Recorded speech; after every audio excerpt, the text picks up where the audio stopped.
Olá, turma, tudo bem? Nessa aula iremos falar sobre ligações químicas, necessariamente a ligação iônica, certo? Depois de entendermos como é que os átomos estão dispostos na tabela periódica, né?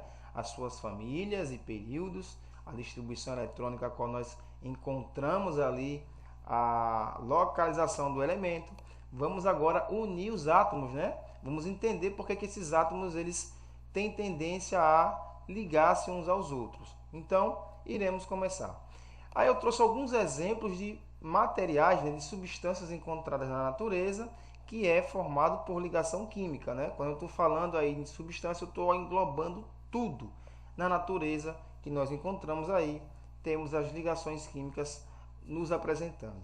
Vamos aí trazer exemplos de materiais. Vamos materializar essas substâncias, certo? Lembrando que a vida também é formado por ligações químicas. Eu tenho aí um troféu da campeão da Copa do Mundo, da FIFA, né? Que ele é feito com material ouro. Isso é um exemplo de ligação química, uma ligação metálica. Eu tenho um açúcar utilizado em casa, né? Que é a sacarose, que é um exemplo também aí, é um composto formado por ligações químicas. Essa é por caráter covalente, que nós iremos também estudar. Eu tenho aí, por exemplo, o peróxido de hidrogênio, que é o que está aqui atrás do vídeo, que representa ali uma ligação covalente. Esse peróxido de hidrogênio é conhecido também como água oxigenada. E eu tenho ali o sal de cozinha, né, à minha direita, na parte inferior, que é formado por ligações iônicas. O sal de cozinha é conhecido como cloreto de sódio. Beleza, vamos lá. Ainda na exemplificação de ligações, eu tenho esse letreiro com o nome neon, né, que é formado aí com o gás nobre, quase não sai, quer falar, né, o hélio, né? Esse gás aí, eles fazem parte da família dos gases nobres. Necessariamente aí eu tenho o gás neônio, certo? Eu tenho também o rubi, né, que é uma pedra preciosa formado por óxido de alumínio, que é de caráter iônico, o tipo de ligação que mantém essa pedra aí nessa forma. Eu também tenho as pedras, né, as rochas que compõem aí o Planalto de Borborema, que é uma ligação iônica que forma entre essas rochas. E eu tenho também o extintor de incêndio, que é formado por dióxido de carbono, a qual a composição que os átomos, né, estão aí na sua extensão ocorre por ligações covalentes. No entanto, iremos falar sobre ligações iônicas. Pessoal, toda substância existente na Terra é formada por combinação de elementos, exceto os gases nobres. E o que são os gases nobres? No nosso estudo da tabela periódica, descobrimos que os gases nobres eles são situados ali no grupo 18 ou grupo 8A da tabela periódica, ok? Então, vamos entender a teoria do octeto aí, como é que ela funciona. A teoria do octeto, ela funciona da seguinte forma. Os elementos que são encontrados na natureza, na sua grande maioria, estão combinados, certo? Um átomo combinado a outro. E aí eu tenho o que eu chamo de materiais, substâncias encontradas na natureza de forma comum. Entretanto, os elementos que são encontrados isolados, né, eles preenchem aí, por uma peculiaridade, né, 8 elétrons na sua última camada de valência, com exceção do hélio. O que significa dizer o seguinte: por exemplo, o hélio ele é um gás nobre, eu não encontro ele combinado a nenhum outro átomo na natureza, e a sua configuração é 1s2, né? A sua última camada de valência, que eu represento aqui todos em vermelhos, tá vendo? Que é a camada mais distante do núcleo, camada de valência, nós já estamos sabendo disso. Ela, para o hélio, está toda preenchida com 1s2, não havendo mais espaço para colocar elétrons, certo?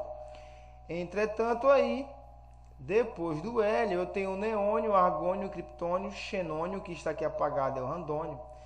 Todos esses terminam com 8 elétrons na sua última camada de valência, né? Algo muito parecido, assim, muito estranho e ao mesmo tempo formidável, porque podemos concluir que os átomos que compõem os gases nobres não reagem com outros elementos aí da tabela periódica, porque já adquiriu aí 8 elétrons na sua última camada de valência, ou possuem 8 elétrons na sua última camada de valência. Daí A gente chama que esses átomos não têm tendência a reagir porque eles estão estáveis. Então, qual é a conclusão disso? Os gases nobres, eles não reagem com ninguém, ele possui essa nobreza, porque, salvo o hélio, que tem 2 elétrons na sua última camada de valência, todos eles estão com 8 elétrons aí, né, na sua camada mais externa, que é a sua camada de valência, né, voltando a falar dela novamente. Então, os átomos que compõem os gases nobres possuem um octeto completo, ok? Então, vamos entender o que é a teoria do octeto. Bom, devido à inércia dos gases nobres, eles não reagem com ninguém, e por possuir 8 elétrons na sua última camada de valência, os elementos químicos que são encontrados na natureza, eles tendem a reagir, né, para adquirir também essa estabilidade do gás nobre. Então, a teoria do octeto nasce para explicar por que os átomos que não compõem, certo? Os átomos que não compõem os gases nobres, né, os demais átomos, eles vão tentar reagir uns com os outros ou com outros elementos distintos para adquirir também 8 elétrons na sua última camada de valência, ficando assim, né, semelhante a um gás nobre. Daí surge a teoria do octeto. Então, vamos aí entender como é a disposição, né, dos metais, ametais e gases nobres na tabela periódica. Olha, vamos entender rapidinho. Família 1A, nós já estamos familiarizados que os da família 1A são os metais, família 2A, metais também. O grupo 3 a 12 compõe também os metais. E os ametais, quem são os ametais aí? Os ametais, né, são os que estão de roxinho aí, tá vendo? E o azulzinho, o gás nobre. E o nome desses carinhas, né, é representado pela família. Primeira família aí, metais alcalinos. Segunda família, metais alcalinos terrosos. Né, o elemento de transição aí vai do 3 ao 12. O grupo 13, que é o grupo do boro. Grupo 14 ou grupo 4, algumas tabelas trazem 4, outras 14, é a mesma coisa. Eu tenho o grupo do carbono. Grupo 5 do nitrogênio, e aí eu vou até, né, o grupo, vou todos aí. O grupo 16 ou grupo 6, o grupo do calcogênio, do oxigênio, ali a família do oxigênio. O grupo 17, que é o grupo dos halogênios. E o grupo 18, gases nobres.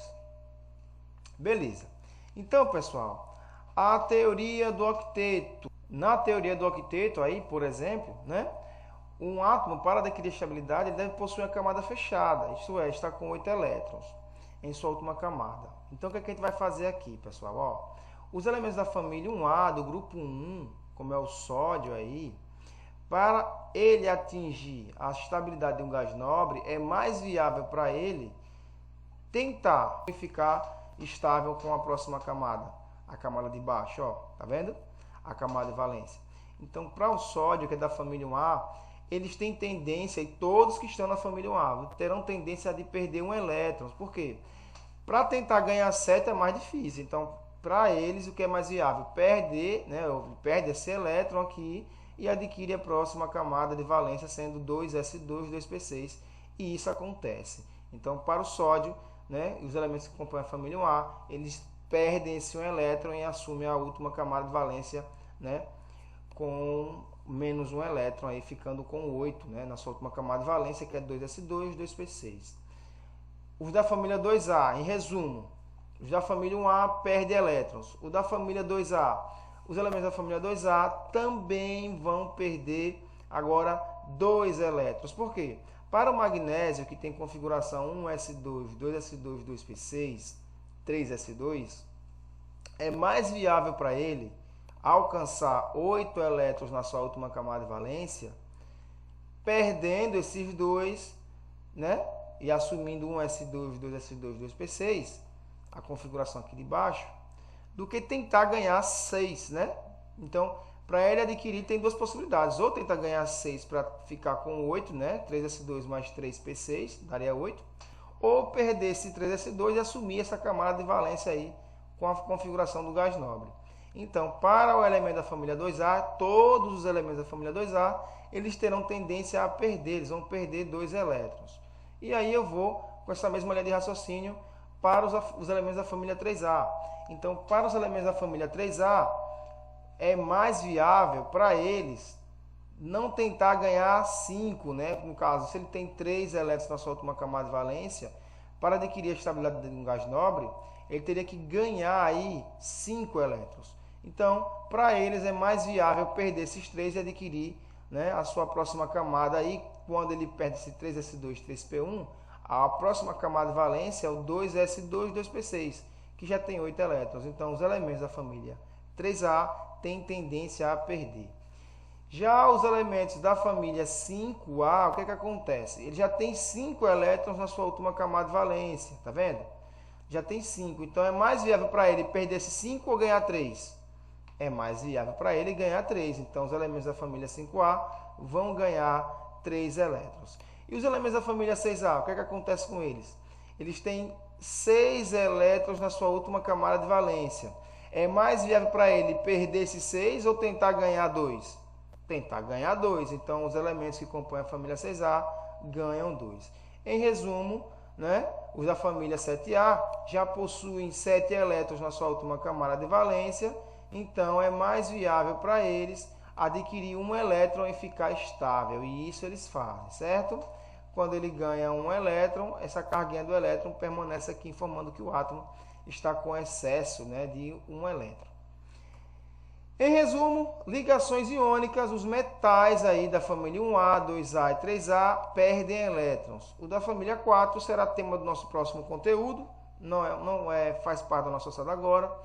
E os elementos da família 5, 6 e 7, eles ganham elétrons, certo? Ligações iônicas, as ligações vão ser formadas por átomos, né, que têm tendência a perder elétrons, com átomos que têm tendência a ganhar elétrons. Então, eu tenho um compartilhamento aí, certo? Então, aí só reforçando o que eu tinha comentado, o metal perderá elétrons e se tornará um cátion. O ametal ganhará elétrons e se tornará um ânion. Então, para a representação aí do nosso novo rapazinho, que eu vou chamar de Lewis, o sódio ele vai perder um elétron, né? Ele vai doar esse elétron para o cloro. Ao perder esse elétron, o Na ele fica com a forma de Na+, porque ele perdeu um elétron, né?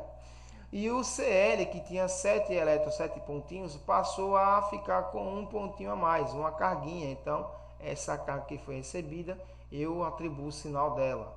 Então, a ligação vai ser formada de caráter eletrostático, pois eu tenho um átomo com tendência a perder e um com tendência a ganhar. Certo? Fique atento. A ligação iônica também é chamada de ligação eletrovalente ou heteropolar. Certo? As ligações iônicas, as substâncias são neutras, pois as cargas se anulam. Não tem carga na ligação iônica formada, certo? Os átomos que têm cargas opostas se atraem e essas cargas se anulam. A fórmula geral de um composto iônico, né? Eu tenho aqui, por exemplo, deixa eu colocar no próximo slide que vai ficar mais fácil. Não, deixa eu explicar isso. Esse C representa um átomo neutro, certo? Se ele perde elétrons, ele se transforma em um cátion. X aqui que representa a quantidade de carga, né? Pode ser 1 mais, 2 mais, 3 mais, 4 mais, 5 mais. Então, se C perde elétrons, né, ele está ficando levemente positivo. A é o meu átomo aí, né, neutro também. Só que se A ganhar elétrons, A vai virar um ânion, né? Esse Y aqui é o número de carga, pode ser 1, 2, 3, e esse menos é o número de elétrons aí. Então, o que vai acontecer? A fórmula iônica do meu composto, o C, né, que é o meu átomo neutro, vai permanecer na frente se ele perder elétrons, certo? Se ele for um cátion. E depois eu venho com o meu ânion aqui, ó. Então, a carga do meu cátion vai para o meu ânion e a carga do meu ânion vai para o meu cátion. Ai, professor, complicou tudo. Olha agora, talvez agora clarei. Para representar a fórmula do composto iônico, inicialmente escrevemos o cátion e depois o ânion. O cátion é o átomo que perdeu elétrons, né? Ele vai estar lá assim, ó, C, Y, Z, sendo X o número de elétrons, né, digamos que seja lá, por exemplo, 1, 2, 3 ou 4, mais, né? 1 mais, 2 mais, 3 mais, 4 mais, e Y, né? E A, que é o meu ânion, é a espécie que ganhou o elétron, representado por Y, que vai ser o numeral aí, pode ser 1 menos, 2 menos, 3 menos. Então, esse valor de Y vai lá para o índice inferior direito do meu cátion. E meu índice do meu cátion vai lá para o meu índice inferior esquerdo, inferior direito do meu ânion. Então, a fórmula fica, né? CA, né? O CYAX. Certo? Exemplos vão ter aí para a gente entender. Bom, de forma geral, qual é a característica dos meus compostos iônicos? Primeiro, não conduz corrente elétrica no estado sólido. Os íons, ao se ligarem, neutralizam as cargas e impedem que eles saiam, né? Que eles fiquem aí aleatórios, ficam unidos.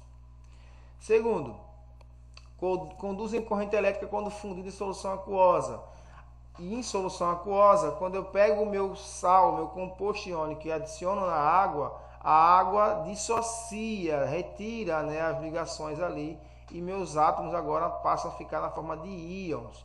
Os íons conduzem corrente elétrica. É por isso que quando eu pego um composto iônico e adiciono na água, ele passa a ser, né, a água passa a ser condutora, porque eu tenho esses íons aí dissociados, né? Lembrem que dissociação é o oposto de associação.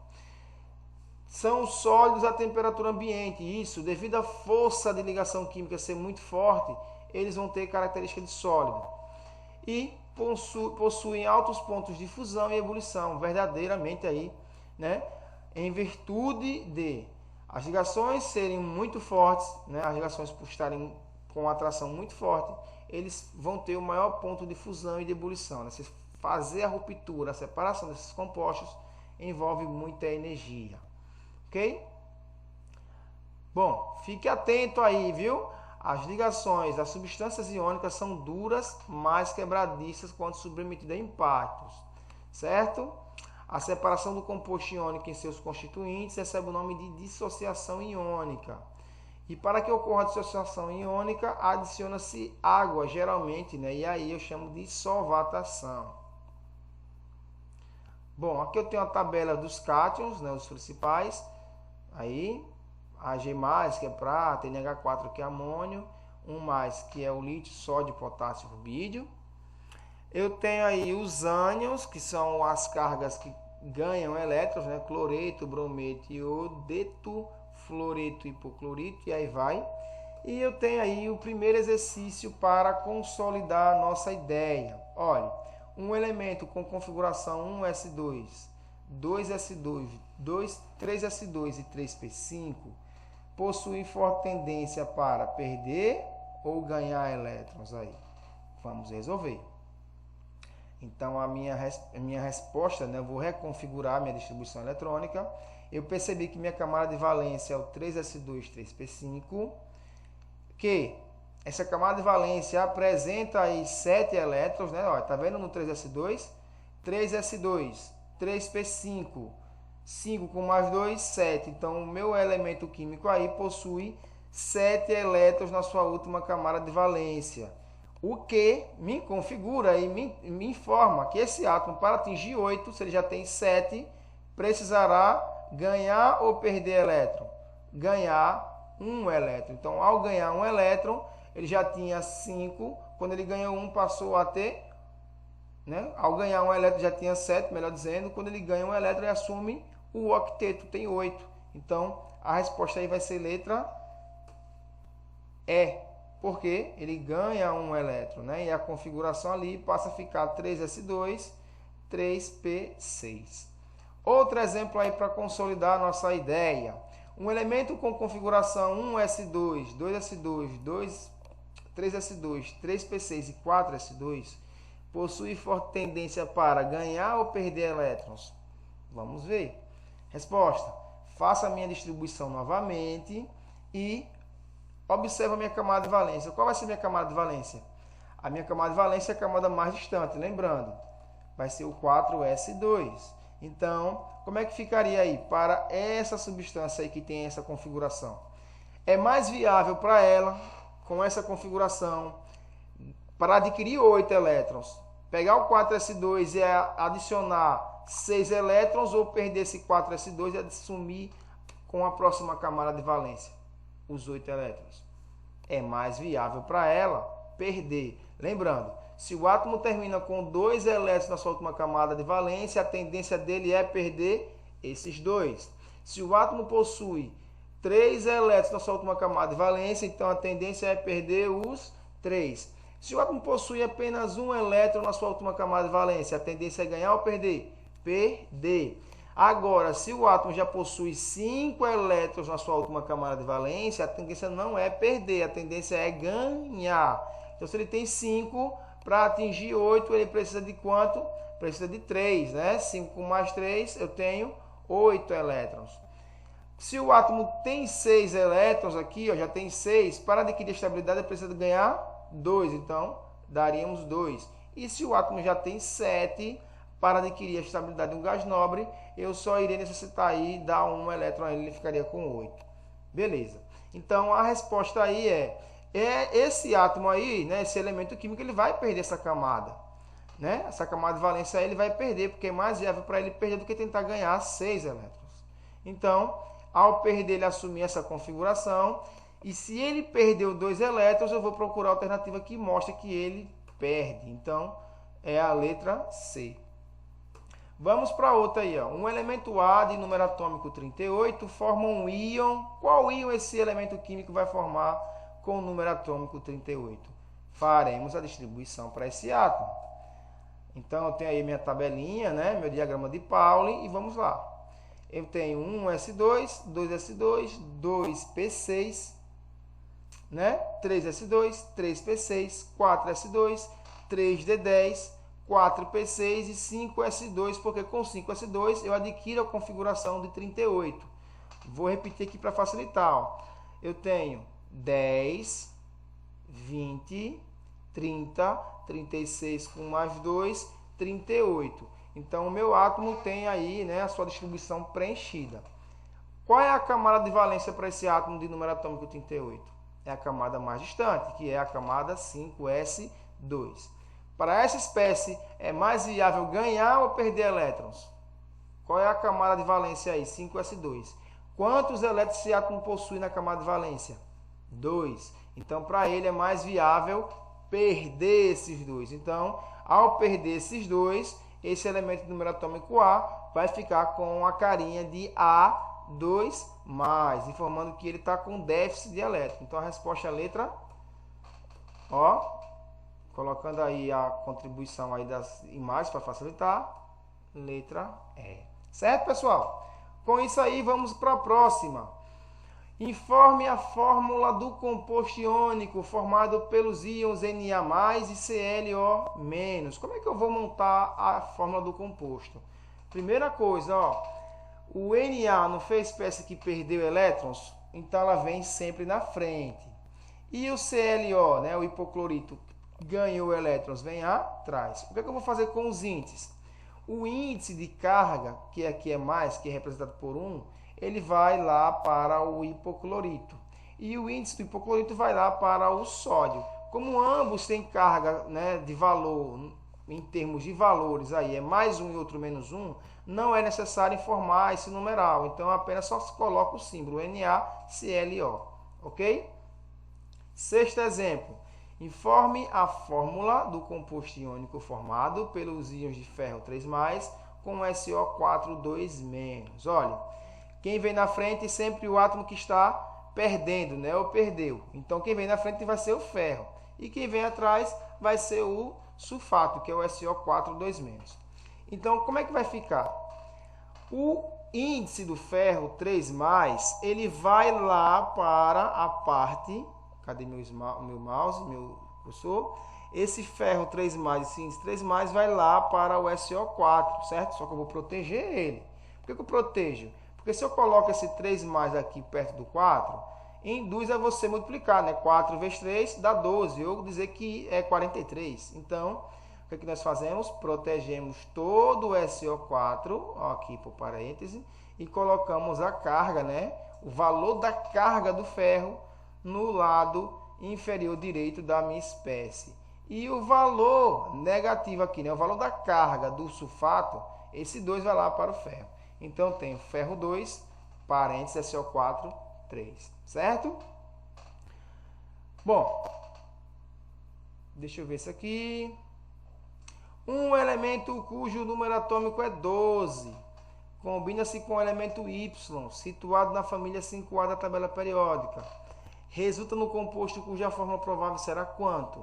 Ó, essa é fácil, viu? Um elemento X cujo número atômico é 12, vou fazer a distribuição eletrônica.